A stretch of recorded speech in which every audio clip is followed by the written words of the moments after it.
A lovely introduction. Oh, well, thank you. Thank you, everybody. First of all, everybody come close so you can get closer into the kitchen, okay? Like, move closer. I'm having everybody right in the kitchen with me.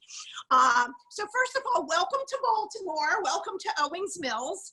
I want to, first of all, where's Jill? I don't know if I'm going to be able to see everybody or not. Here. But I'm right here. Right here. Hi.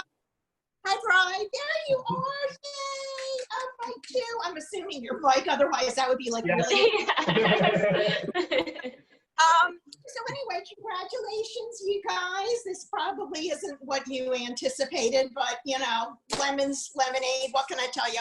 And also a big off to Terry and Barb for having to put on a wedding or whatever during COVID. And also a shout out to Joyce for contacting us. And I always have to thank Heidi because I am like really good at making meatballs, but the tech part of it, not so much. So thank you for bearing with that. I don't think I've been on one Zoom yet that in the beginning we didn't go through 6 different ways to get it started. So the request today was to do some appetizers, and that's where we're going to go with this. I don't know if you, when I first came into camera, you saw me washing the hands. A cooking thing, not just a COVID thing. So the hands are clean because we will be using them. Okay, let's talk a little bit about appetizers. Well, first of all, what is an appetizer? An appetizer is what my father would call a Vorspeise or a first bite. It is not the main event. It is, in fact, the word hors d'oeuvres actually means outside of the main event. Appetizers go back a long time. Some people say they started in ancient Rome, ancient Greece. And, you know, you think of those orgies of food, and the appetizer was to entice their appetite.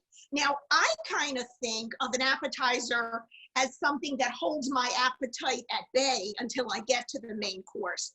I also think the appetizer is so that if you're drinking, you don't get plastered before the main course.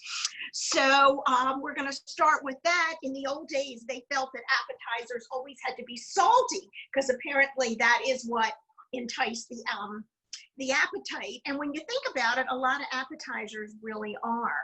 So the first thing we're going to start out with is something that I'll call it a fan favorite. I've taken this to parties for years. It works really well. By any chance, just let me ask you, you guys don't have a Wegmans, I'm assuming, correct? I don't know if I can. Can you repeat that again? What is it? No, we don't have Wegmans. No. Yeah, I didn't think so, because it's mainly, it started in upstate New York and it's mainly like an East Coast store. But you'll see a lot of my things are going to be from Wegmans. It's an amazing store. They opened here, I don't know, maybe, 15 years ago, whatever, don't quote me on that. And I was in there one day. They've got a gorgeous cheese counter. And I was in one day and they have this beautiful brie presentation, unlike anything I'd ever seen. I mean, we've all seen the brie in crude. No. This wasn't like that. I'm going to show you how to do it. It was running about $20 a pound. I got mad and said, $20 a pound? I can't afford this. So, because a pound is like, you know, teeny tiny. So I said, well, I'm going to just copy and make my own. So now this is my copycat recipe. It is delicious. It's really different. Now I am going to apologize. I thought about this last night laying in bed at like 2:30 in the morning.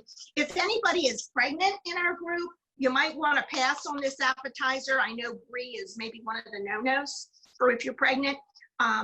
So apologies to anybody out there. You'll have it in a couple months. So you can start out with whatever size brie you want. This is the small one. This one is 16 ounces. You can, of course, go to the bigger size if you're having a larger crowd, which right now with COVID, we're probably not doing anyway. So let's get started. We're going to take it out of its little container, which we're actually going to toss, wrapped in some plastic.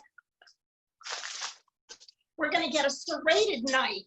This one works great. It's like a bread knife, but it works really well on this. because what you're going to do is we're going to create like a sandwich. So we're going to start and we're going to slice through. In fact, let me take it off of here because that probably blocks what you're seeing.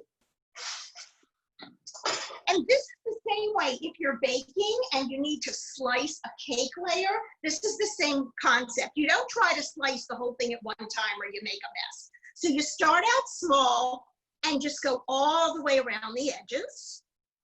Then I'm going to take just a butter knife. Let's just clean this off a little bit. We don't want to waste any of that yummy gravy. And just smooth out your halves. You can't screw this up. Trust me. Even if your halves aren't that equal, it won't matter. All right. Then the next layer we're going to put on is mascarpone. Yum. Mascarpone is an Italian soft cheese. It is made with cream, but it actually has a very buttery taste. If you can't find it, or you're not in the mood, it's not that expensive, but if you're not in the mood, you can always use just a regular soft cream cheese. But I like the taste of this better. It's like a fresher taste. It doesn't have the sour texture of regular cream cheese. So let's just give it a good healthy spread on each side. And we're not counting calories on this one. We'll make up for it in another dish that we'll do in a few minutes. This one, we're just throwing all caution to the wind. Okay, and besides, I don't have a wedding dress to fit into, so I'm not gonna worry about it. Okay, let's do this side. Okay. All righty. Shelby, also, I have the recipe, so let me know when you want me to share it full screen, okay? Okay, you can put it on now. Because I'm not doing anything that exciting. Just spreading. There you go. You guys might have gotten this ahead of time. I don't know. I was getting mixed up what you have and what you don't have. Okay. And I also uploaded it onto the chat, so you can download it from there. Okay. I'm saying okay, like I would know how to do that. All right. The next thing we're going to do is a mild blue cheese crumble. Blue cheese or gorgonzolas do come more mild, a little bit more pungent.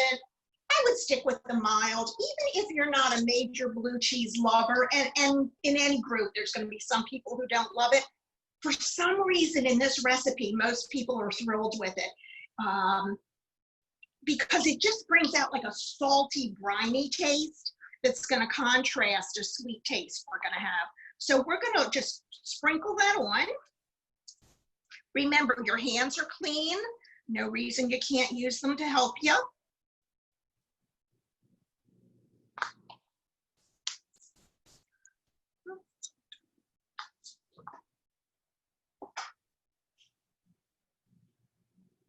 By the way, if you guys can't see, holler out because if you're gonna laugh, but we're using two cameras. One of them is my cell phone. It's being held up by a Campbell's soup can. So, okay, so we've got, can you see this? Can you see we've got a nice layer of the blue cheese on here. And now we're gonna make a sandwich, put the top layer back on, give it a good pat. Now, I am working on a piece of wax paper just to keep everything neat and tidy. Makes it easier.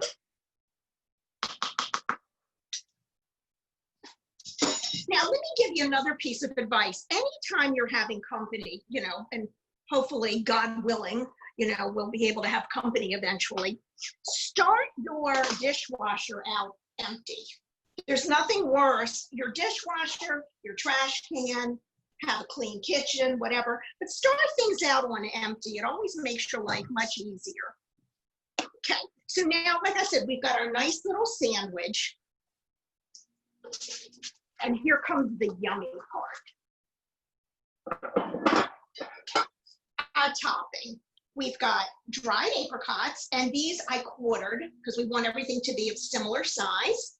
dried cranberries, and my favorite, dried cherries. I love the dried cherries. I could just eat those on their own. We're gonna add some toasted nuts. Now the nuts, these are pecans. Can you guys see those? They were in here. They were toasted just a few minutes ago. Just to let you know, I always toast nuts stovetop. Even if the recipe says to toast them in the oven, I never do, because in the oven, you can't see what's going on. And by the time you smell them, they're burning. Whereas if you do them stovetop, this is a non-stick, you don't throw in any oil, just throw them right into your hot stove, keep working them, stir them around a little bit, then you won't burn them. Well, the likelihood is you won't burn them. I can't promise you that I've never burned them ever, but you just keep an eye on them. It's much better. So let's put those in. And now this is the yummy part. Let's get a spoon. We're going to add some caramel. So actually, this dessert, it can be done as a dessert or an appetizer if you wanted to do a cheese course. So this is just regular ice cream caramel. I don't even need, you know, if it's a little thick, you can microwave it for a second, but I don't even need to. It poured nicely. Let's give this a good stir. Might need to add a little more. I just want it to stick together. Yum. Actually, so what I was telling you before, this became so popular at the Wegmans that now they serve the topping, or they sell the topping, I should say, by itself. Now, honestly, you can make this on your own. You really don't need to buy it. So let's just stir this up, nice and gooey. Yum. And I think what we're going to do, let's transfer it to our serving platter. I do have a doily on here because it gets sticky.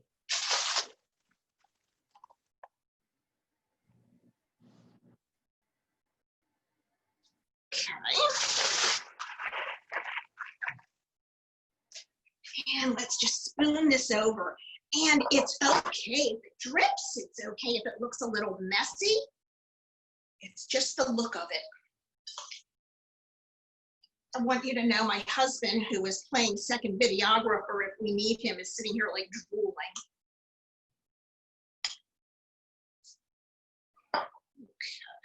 Now this one, once again, easy, easy, easy to make. You can put it together before anybody comes over. Or if you just want to serve this for Tuesday night dinner, that works for me as well.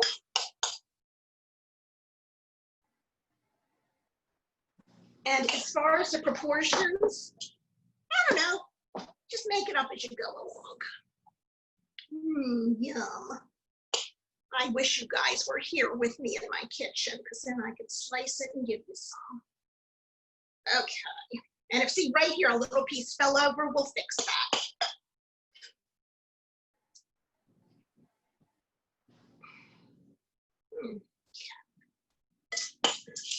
I got to use up every last morsel of goodness here.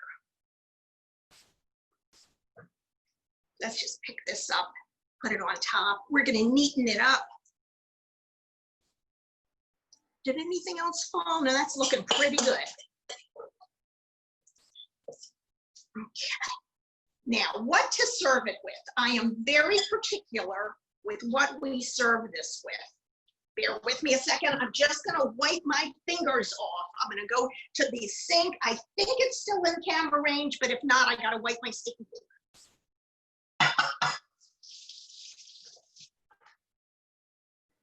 Okay. I'm going to get a wet paper towel and very carefully just blot up the mess that I made. It will be covered by my crackers, but I don't like messes when I'm serving. I think everything has to look really put together. There we go. Now, you've got sweet and savory here. You've got everything. You've got creamy, you've got salty, you've got sweet, you've got crunchy. You really have it all here. So I'm very particular And there are two products that I like. The first one are these Anna's Swedish ginger thins. Now, it is a very thin, not microscopically thin, I'll show you in a minute, but it's a thin ginger snap. I don't like the ginger snaps like in the grocery store because you could like break a tooth on those. So these are thin. Now, if you need a gluten-free substitute, they do make a gluten-free ginger snap. You do the best you can. They also make gluten-free graham crackers, which actually tastes good with this. So we're going to do some of these. Now, the only problem is these are not as easy to find as they used to be. It used to be IKEA sold them. They stopped. My local grocery stores used to sell them. And even they're not. Believe it or not, I Googled it and Walgreens had it. You know, Walgreens is known for their fancy gourmet food. But it is the perfect flavor combination for this. And it's nice having a little cookie instead of a traditional cracker all the time. So we're just gonna put some of these around. And I'm sure you can arrange that very artfully, probably better than I just did. And then the next thing I'm gonna do is put on a plain wheat biscuit or the digestive biscuits. These are really good too. These work wonderful. And these are a heavier, thicker type of a biscuit. Okay, and of course I would go all the way around with this, but you get an idea of what we're gonna do here. And then you're gonna need to serve this because it's a messy thing, but it's okay. People will be lapping it up, I promise. You're gonna need to serve this on with small plates and maybe even a fork because it is a little bit gooey. Now, I wanna give you a few other ideas that are the same thing. If you don't wanna do the sweet idea, then let's turn this brie into a savory idea. For instance, we could do one where we layer the brie, open it up for our sandwich, smear on like a garlic herb kind of a cream cheese. We could put on pesto, sun-dried tomatoes, pine nuts. So you have more of like an Italian feel to it. That works nicely. Another one, if you were having a brunch, listen to this one. Open it up, smear on maybe some either veggie cream cheese or chive cream cheese, put on some minced lox, maybe some capers, maybe a little lemon juice, and serve it with bagel crisps. That would be fun. I thought of one more. We could do like a powerhouse. Open it up, put on, once again, maybe an herb or a garlic cream cheese type of a thing, put on some very, very thinly sliced tomato, lots and lots of sprouts. Let's see what goes on a powerhouse. I don't know if the Munster cheese would work, but you get the idea of it. I want you to be creative. This is a fun way to entertain. I've never seen anybody else do these with the brie, and I think it comes out pretty good. No, that looked awesome. And I liked all the ideas, like the pesto and the different things you could put inside. Oh, I did, one time I did a luncheon, and I actually served the two next to each other. I had the one sweet and then the one savory. And the savory, you really, you can get as creative as you want. Okay. Hi, everyone. I can't wait to actually taste that. Jill, are you ready to make that for us? I'm so ready to make that for everyone. Now, the next thing we're gonna make, we're gonna go on to our Bang Bang cauliflower. And I am going to go get an egg out of my refrigerator, so bear with me one sec.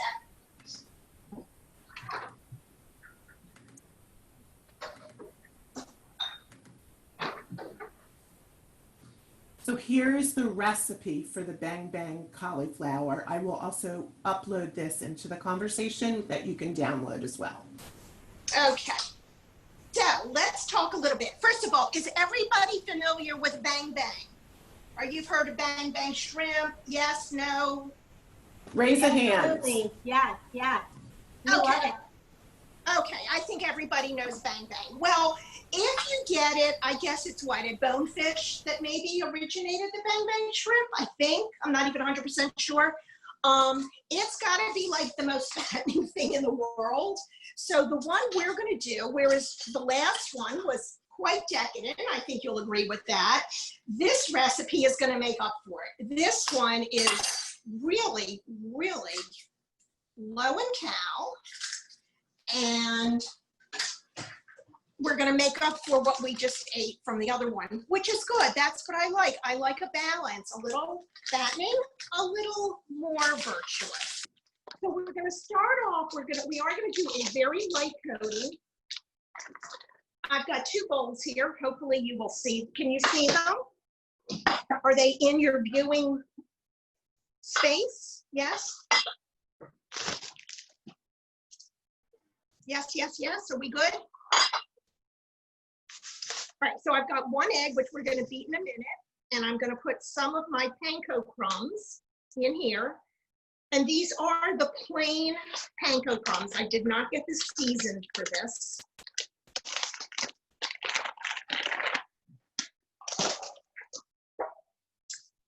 And let's just beat this egg a little bit.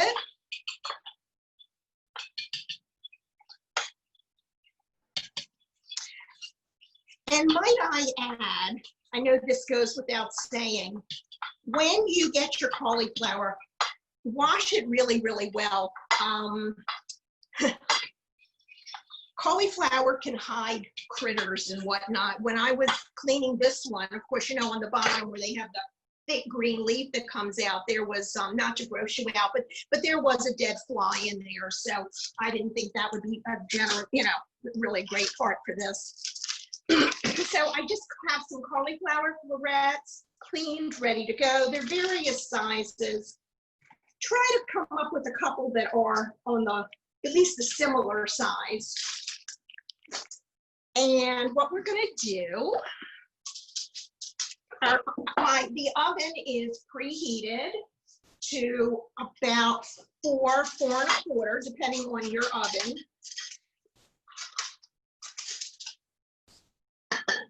I have a baking sheet that is ready to roll with some parchment paper in it. And we're going to do a very light coating on the cauliflower. Now, you do want to salt this. Cauliflower tends to be pretty bland. And I do have a little bit of salt here that we're going to put on first. So let me grab a couple of these. We're only going to do a few because once you see it, we don't need to be redundant. Let me pick out a few nice pieces. Okay, there's 3, 4 or so. And let's do a good generous salting.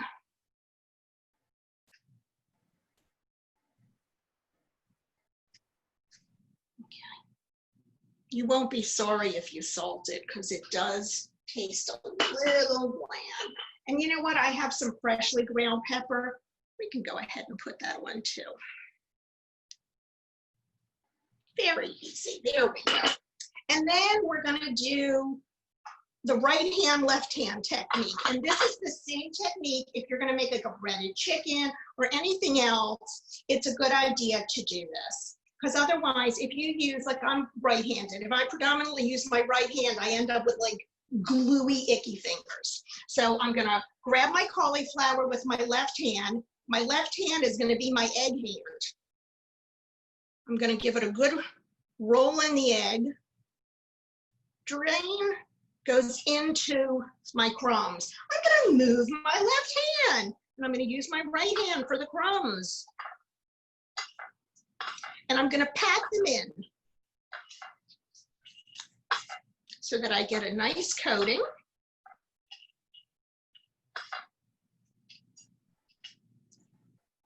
Goes on my baking sheet. Okay, back to my left hand. Left hand in the egg. Now I can do this a little bit faster. Drain. Right hand. Okay. Now, if you want to do this and not do the bang bang sauce, I'm gonna tell you, just this breaded, lightly breaded cauliflower is great on its own. If I were doing it that way, I think I might use a more of a seasoned crumb because it does taste a little plain on its own. Okay. Pat, pat, pat, give it a good coating. And let's do one more. Then I think if you obviously have the hang of it. Took a little sweet. Shelby, I've never seen this technique before. From now on, I'm gonna do my chicken this way. Absolutely, it's delicious. Speaking of chicken, not to give myself a little plug here, but I'm gonna give myself a little plug. I have about 10 videos that are up on YouTube. Just go under Shelbie Wassel, and one of them is called How Not to Make Dried Chicken. And it'll talk to you a little bit about different ways you can do the chicken so that it's not so dry. And I think, I can't remember, I don't know, I might have something like this or similar. Okay, we'll just put this as the last one, kind of get rid of this. Remember, you're gonna get rid of this, no reason to reuse it.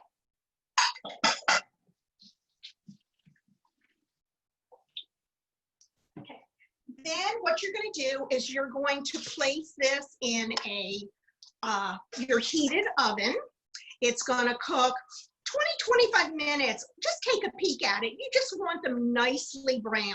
Now, I'm not going to do that today because of timing. So what I am going to do through the magic of television,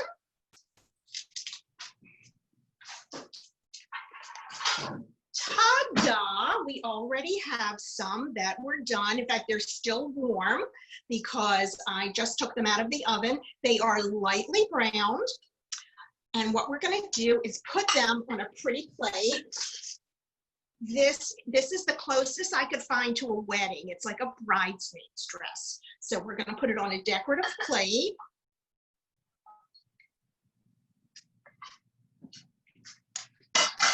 And now let's prepare our bang bang sauce. Just grab yourself a small bowl. And we're going to put in a little bit of yogurt. Now, here's the difference. In a traditional bang bang sauce, they use mayonnaise. So obviously, it is far more caloric. The taste is not that different when you use non-fat yogurt. So, hey, I'm all about saving the calories when we can. So, of course, I'm going to use my Fage. I think it's the best yogurt when you are cooking because it is the thickest. We're going to do about 1/4 cup. I don't have my 1/4 cup measurer out, but I think that looks pretty close.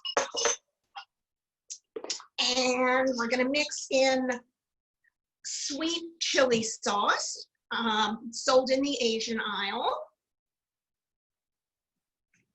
It does have a kick to it. For some people, it's kicky. For other people, they're going to want to kick it up even a little bit more. Put in about 2 tablespoons. I'm not going to measure because I'm pretty good at that, but you might want to grab a measuring spoon. And we're going to top it off with a little bit of honey.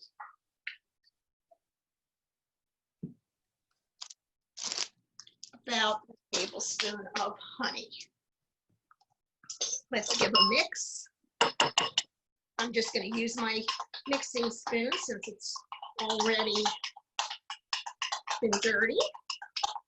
And this is your bang bang sauce. You can use it on your shrimp. You can use it on the cauliflower. You can use it. It's good on steamed green beans. It's good on that. Now, if you have a really spicy palate, then add a little sriracha sauce in this and it'll really kick it up a notch, like nose running amount. I personally can't handle it. I just don't like real highly seasoned, so I'm not going to do that. But I'll show you what I am going to do. So I have my 3, and I'm going to grab a little spoon here. Okay. And we're going to sauce each one of them up. And actually, if you like, you can even put a little sauce underneath it. It might help it. Yeah, let's do that. Let's put a little sauce underneath it.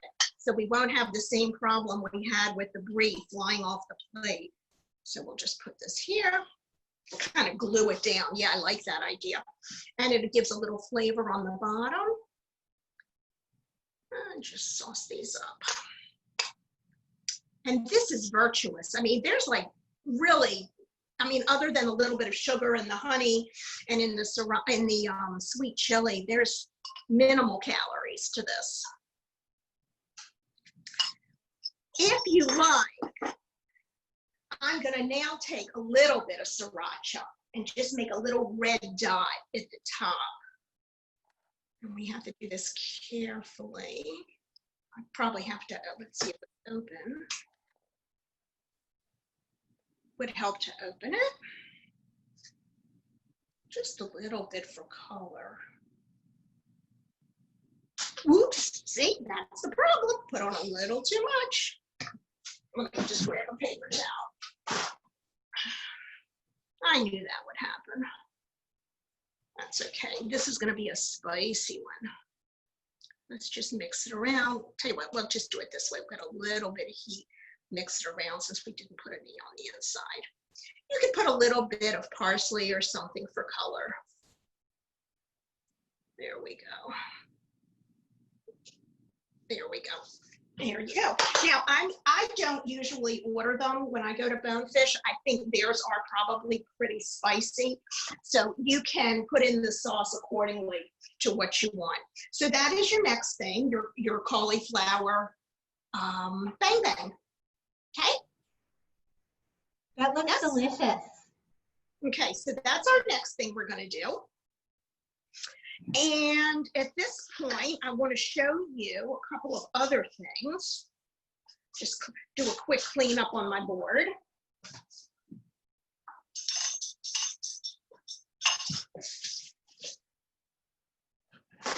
And I spend the entire time washing my hands. At least I'll have to wear a mask. Now, in one of my videos put out a couple weeks ago, we called it Entertaining in the Age of COVID. I had a bridal shower to prepare for. They did like a drive-by bridal shower. So we wanted things that people could just grab and go, social distance, not have to worry about using like a chip and dip bowl, which are, you know, we're not sharing chip and dip bowls right now. So truthfully, some of these are like Pinterest recipes and things like that. This one we did, very easy cleanup. It's just a plastic cup, simple. This is a red pepper hummus. And in here we've got carrots, multicolored carrots, jicama, celery, and that's it. So this is a real cute little grab and go. And when you have a whole slew of them out on a platter, they do look really cute. So that's certainly one idea. The other thing that I did was a 7-layer dip, traditional summer Tex-Mex kind of a thing. And you just do the same thing. You layer them up with your guacamole and black bean dip and so forth. So that's certainly another kind of thing that you can do. Easy, no cooking involved. This is another thing. If you want to do like an Italian theme and have an antipasta platter or something of that, I like doing the caprese skewers. You can put them, I have them just in a mason jar, but you can, if you've got a pretty vase, you can put them in. You can do a lot of them so that they look like a bouquet. Another option is to get the larger cherry tomatoes, like the Camparis. They're about yay big, a little bit bigger. Scoop them out. You can actually use like a small melon scooper and put your mozzarella ball inside the tomato. Put lots of basil leaves, and that looks really pretty too. These mozzarella balls are the ones that are marinated.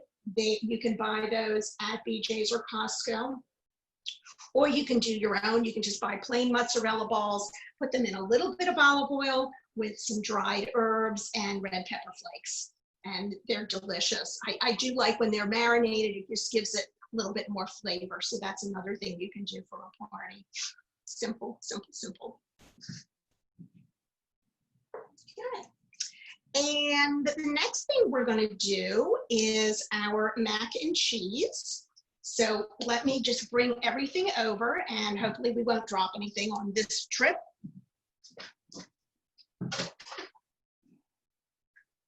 Actually, I think we're going to need 2 trips to handle all of this one.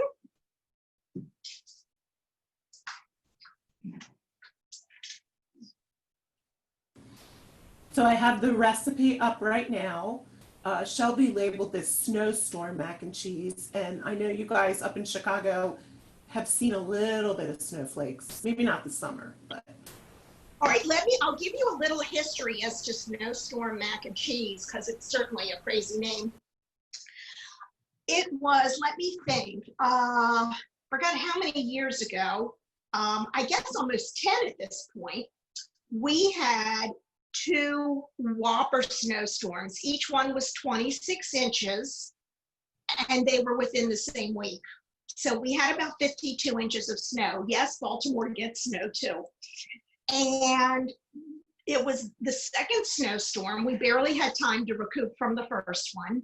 My daughter, who was a senior in high school at the time, decided she was going to have 2 friends stay over. Well, which is fine. You know, I like when I always like when the kids were here. The problem is they were both vegetarians, and I was running out of food. And I just simply was, I didn't have 1 egg left. I had maybe just like a quarter a cup of milk. I mean, I was really, really low. So they were like little kids. They had gone outside, played in the snow. They came in, they wanted a hot lunch. So the good mommy said, okay, I'll come up with something. So I looked in my pantry, and what did I have? But, and don't even ask me how, I had a can of Campbell's cheddar cheese. I don't know why I had even bought it, but I had it. So I said, well, I'm going to make mac and cheese with this. Well, let's just say it turned out really good. So I took that basic recipe, I worked it, came up with what I liked, as my perfect recipe for my mac and cheese. Therefore, it is now called Snowstorm Mac and Cheese. So you're going to see on that recipe, you're actually going to see 2 recipes for the standard mac and cheese and then for the lobster mac and cheese. So that's where this is all coming from. So the first thing we do is we're going to steam our lobster tails. Now, I did do it ahead of time. I like when you can buy the lobster tails, and if they're frozen, please have them thawed out. They do better when they're thawed. Unfortunately, mine did not thaw really, really well. So when I steamed them this morning, if they're not thawed, they're going to kind of stick to the shell a little bit. It doesn't matter in this recipe, 1 single bit, because we're going to shred the lobster anyway. We're not serving full lobster tails, so it doesn't matter. After you have steamed that lobster, and you're going to put it in some boiling water, you're going to put in a bay leaf, and I want it well salted. Never do you hear me say well salted, but this time I want that water well salted. Once that shell turns nice and red, take the lobster tails out and let them cool. Don't throw that water away. Skim any debris that's on top. You know how, like, if you're making chicken soup, sometimes there's some schmutz on the top of the chicken soup? That's protein that's come from the bone. Well, you're going to have the same thing from the lobster shells. Just take a slotted spoon and skim that right off. I started to actually save some to show you, and I thought, that's not really attractive. You don't need to see that. So just know you can just skim that off. Then you're going to boil your macaroni noodles in that same water, and it gives the noodles a delicious flavor. You do get a little bit of that brininess in your pasta. So what I did is we're going to make a half batch right now.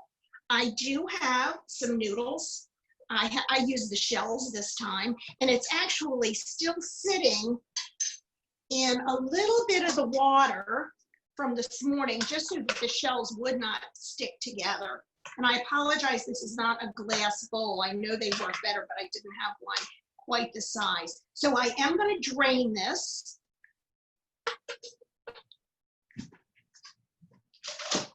And I have my favorite collapsible drainer, which I do love. Isn't this a cute one? If any of you have these, they're great because they can go in the dishwasher and they fold up small. So bear with me. I'm going to go to my sink and I am going to drain this.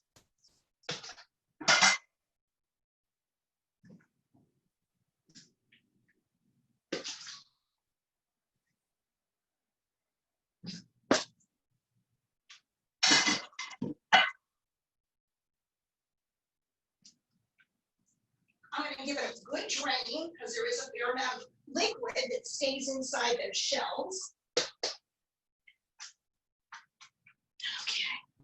Okay. And of course, I had to use shells for lobster.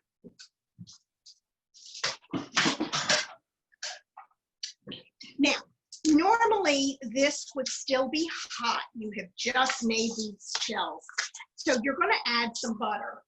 In fact, if you want, you can even mix this in your pot that you cooked it in. So this way the butter would melt quickly. So I'm going to put in about 2 tablespoons of butter.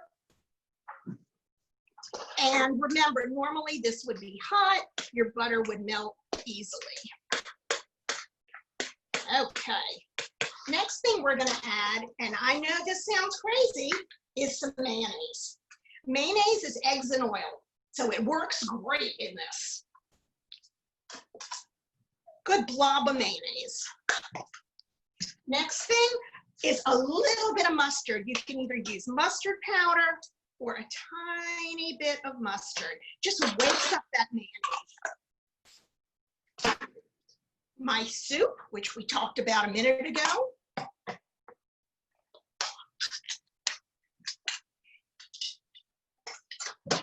And I'll use a rubber spatula. And be careful with this. I have cut myself on these cans before. Okay. And our cheese. Now for the lobster mac and cheese, I do like adding an assortment. So I'm going to put in some cheddar.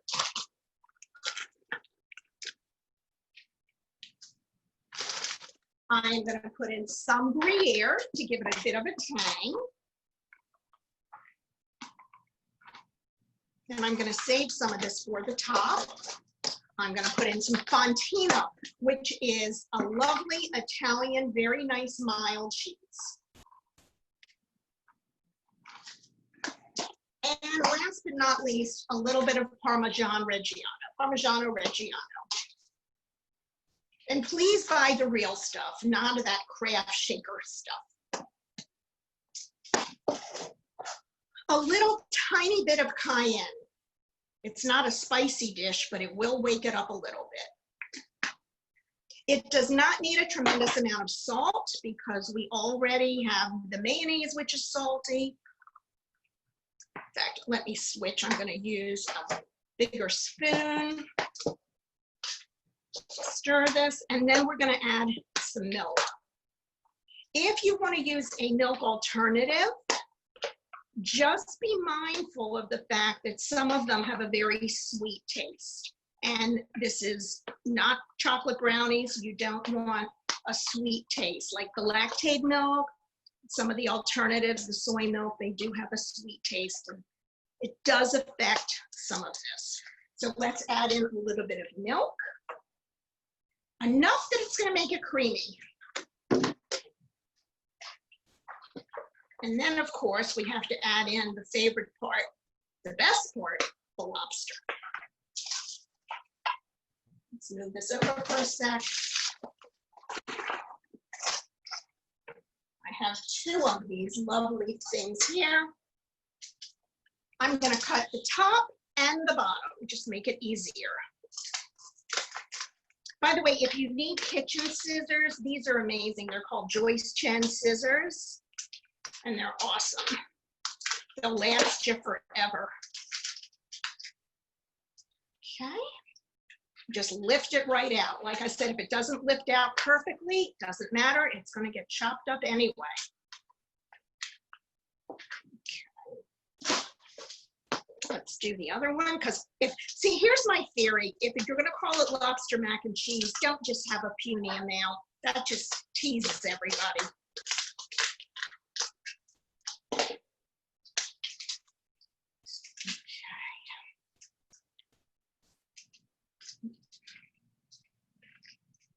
This one has that yucky green, which we are going to move. Pull out this. Yum. Wish you could hear to smell this. It really has that lovely savory smell. Briny. Okay. Let's get up a quick chop, and then we're going to just put it in. Rough chop. Because if, like I said, if you're going to have lobster mac, let's taste that lobster. Let's mix it back in with our mac.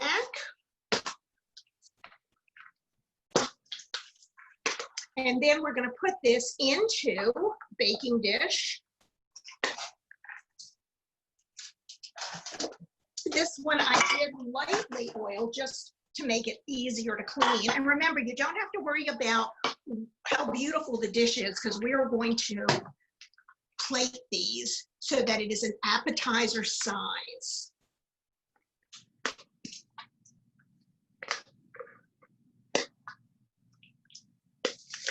Get all the goodness out of the bowl.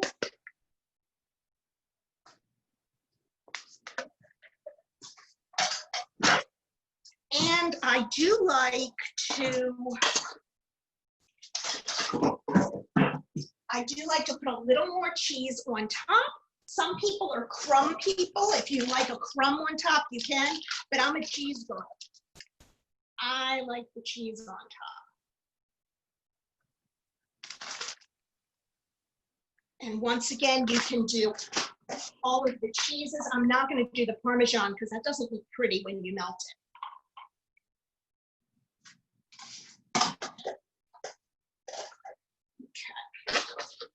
All right, and if there's any messy spots, this is very important, please get a damp paper towel, once again, and clean up your edges. I hate seeing burnt or crusty edges.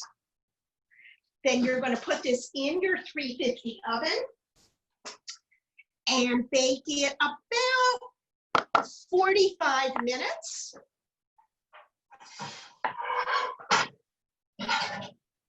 And through the magic of TV, which camera are we on? This one, let me show you what this looks like. Okay. And I have these adorable little cups we're going to use, and forks. You can get them at Party City or online. There's a couple different companies that sell these. This one is the one I got at Party City. There's also another company called Mosaic that sells all different kinds of minis. So let's just spoon out some and put it in our bowl. I hope you can see the lovely cheesy. And remember, these are appetizers. So this is just going to be a little teeny tease of a taste. And I'll wipe it up, make it pretty. Might need a little bit of maneuvering in there. And then I'm going to put on, actually you can, a little parsley. What I have here is actually a little bit of chopped basil. I'm going to show you this in a minute. Just a hit of the green and our little spoon. And we have a great appetizer size. Y'all see that? See how cute it is? I love these little bowls.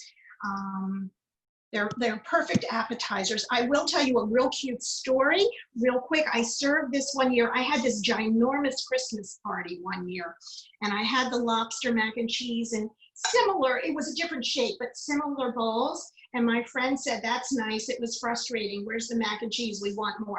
So they came into the kitchen found where I still had the big serving dish, and they all went and started eating out of the serving dish. That's how much they liked it. So hope you enjoy this. This and the layered retort, I will tell you, totally a success. So that's about it. We've gone through, oh my, for just about an hour or so. Do you have any questions? They just want, everybody wants to know if they can eat more than one, and I think your explanation of people finding the actual bowl where you made it Yes, makes yes. the most sense. Yeah, I mean, seriously, it is to die for. Let me move back so you see my face and not just here. Victoria's Secret's model, I'm not. So no, seriously, I mean, you could serve this for dinner. It's rich. That's why as an appetizer portion, it's perfect. I'm not saying you couldn't serve it with a salad as a dinner portion, but it is very, very rich. So as an appetizer portion, it's adorable. It's a treat. And also too, depending on how many people, it's more affordable doing it this way. You know, if you want to do it. Now, the whole recipe calls for 4 lobster tails, but you can see this is a half a recipe, so you can see how much it makes. It is a lot, so I would definitely half it. Anything else? Any other cooking things? On like how not to put on too much sriracha or how not to tip over your brie, things like that. Does anybody have any questions? My husband actually wanted to know, where can you get lobster? Where do you buy your lobster tails at? Okay, my grocery stores around here sell them. You can usually buy them frozen. You can also go to, do you guys have Costco? We do. Yes. Okay, Costco has them. In Costco, they're $25.99 a pound. I happen to look. My grocery store sells them as a unit price of $36 for 4 of them. Costco was actually going to cost me more because they didn't have pound packages. They were well over a pound. But 4 lobster tails, you can get, you know, somewhere between $30, $35. So it's not anything. It's not like the cauliflower, but you know, everything in life is a balance. You do one that's costly and one that's not. Shelby, I have a question. Sure. What's the best way to thaw like lobster or any kind of fish? In your refrigerator. Do not thaw anything room temperature. Take it, put it in the fridge. Now, I bought the lobster tails. I kept them in the freezer for a day or so. I put them in the fridge yesterday. The reason mine didn't thaw is that I have 2 fridges. I have one in my basement, and there was nothing in it. And truthfully, it was just too cold, so they just didn't thaw. It was just, but you want to put it in your refrigerator, no matter what it is, in your refrigerator. There is a danger zone for food, and that danger zone is room temperature. That's why you don't want to put anything, you know, out on the counter to thaw. Like my mother did it her whole life, but it is not a good idea. It is not a good idea. That makes sense. I've seen places where you can put it in a bowl of water, like really cold water, and try and do that, but it's probably not as good.